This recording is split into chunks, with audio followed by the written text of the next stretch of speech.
স্নাতক কাফেলা বাংলাদেশ ইসলামী ছাত্র শিবির বান্দরবান পার্বত্য জেলার অন্যতম থানা শাখা ব্যবধানে ব্যাঙে চোর মার করে দিয়েছে। তারা বলেছিল তারা নাকি পালায়ে যায় না, এখন তারা কোথায় আমরা প্রশ্ন করতে চাই। এত 17 বছরে যে গদি শক্ত করা একটা সরকার যদি এই ফেসিবাদের সিস্টেম চালু করেন এবং এই ফেসিবাদের সিস্টেম পুনরায় বহাল করতে চান, তাহলে এই বাংলাদেশে কেউ টিকে রাখতে পারবেন না। দিয়েছে জীবন, দিয়ে যাবো জীবন, তবুও পারবে না আমাদের উঠতে ইনশাআল্লাহ। সম্মানিত ছাত্র জনতা, এক কালো দাবা নিয়ে প্রায় 17 বছর আমাদের উপর জুলুম নির্যাতন চালিয়েছে। কিন্তু আমরা বাংলার ইতিহাস, সত্যমান ইতিহাস, বাংলার জনগণ কখনো কোনো ফ্যাসিস্টকে বেশি দিন সহ্য করে না।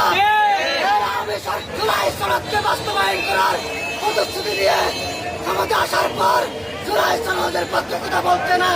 আমরা তাদেরকে উদ্দেশ্যে বলতেছি, আপনারা যদি জুলাই সনদ বাস্তবায়ন না করেন তাহলে আমরা বাংলার ছাত্র জনতাকে নিয়ে আরেকটা জুলাই সংগঠিত হবে।